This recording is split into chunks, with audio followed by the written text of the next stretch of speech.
এদিকে রাজধানীর শাহবাগ মোড়ে বুয়েট শিক্ষার্থীদের আন্দোলন ও সংঘর্ষের সৃষ্টি হয় তীব্র যানজট। ঘন্টার পর ঘন্টা দাঁড়িয়ে থাকতে হচ্ছে যানবাহনগুলো। এতে ভোগান্তিতে পড়েছে সাধারণ পথচারী ও যাত্রীরা। দাবি আদায়ের জন্য রাজধানীর প্রধান সড়ক বন্ধ না করার আহ্বান ভুক্তভোগী নগরবাসীর। বিস্তারিত মামুন হোসেনের প্রতিবেদনে। মঙ্গলবার সকাল থেকে শাহবাগ মোড় অবরোধ করে আন্দোলন শুরু করে বাংলাদেশ প্রকৌশল বিশ্ববিদ্যালয় বুয়েটের শিক্ষার্থীরা। তাদের সঙ্গে যোগ দেন অন্যান্য প্রকৌশল বিশ্ববিদ্যালয়ের শিক্ষার্থীরাও। সড়ক অবরোধকে কেন্দ্র করে এক পর্যায়ে পুলিশের সাথে সংঘর্ষ বাধে। এতে শাহবাগ থেকে ফার্মগেট, সায়েন্স ল্যাব, মতিঝিল সহ আশপাশের প্রধান সড়কে তৈরি হয় তীব্র যানজট। ফলে ভোগান্তিতে পড়েন যানবাহনে চলাচলকারী যাত্রীরা। প্রতিদিনে যে হাজার হাজার মানুষের একটা ভোগান্তি, এই ভোগান্তির দায়টা কে নিবে? এটা আসলে কোনো জবাবদিহিতাও নাই।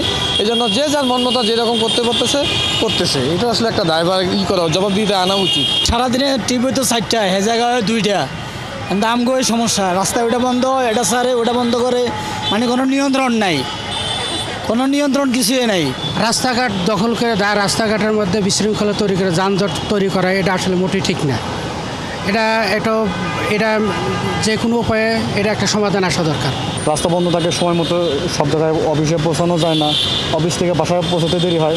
এটা আমাদের জন্য খুব খারাপ অবস্থা। দিনভর এই আন্দোলন সংঘর্ষের মধ্যেও যানজট নিয়ন্ত্রণে চেষ্টা করে ট্রাফিক পুলিশ, কিন্তু পরিস্থিতি মোকাবেলায় হিমশিম খেতে হচ্ছে তাদের।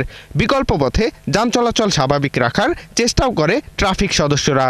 মাঝে মাঝে যে রাস্তা বন্ধ করে, এই বন্ধ করলে শুধুমাত্র দেশের যে জনগণ, সাধারণ জনগণেরই কষ্ট হয় না, আমাদেরও কষ্ট অনেক বেড়ে যায়। এখন এই অফিস টাইম শুরু হয় নাই, তারপরে দেখেন পুরো রাস্তা যানজট, রাস্তা গাড়ি ঘোড়াতে ভরা। আমাদের যে একটু সাইড হওয়ার সুযোগ নেই। যে কোনো দাবি আদায়ের লক্ষ্যে রাজধানীর প্রধান সড়ক সহ গুরুত্বপূর্ণ রাস্তা বন্ধ করে আন্দোলন করাকে জনদুর্ভোগ বলেই মনে করছেন সাধারণ মানুষ।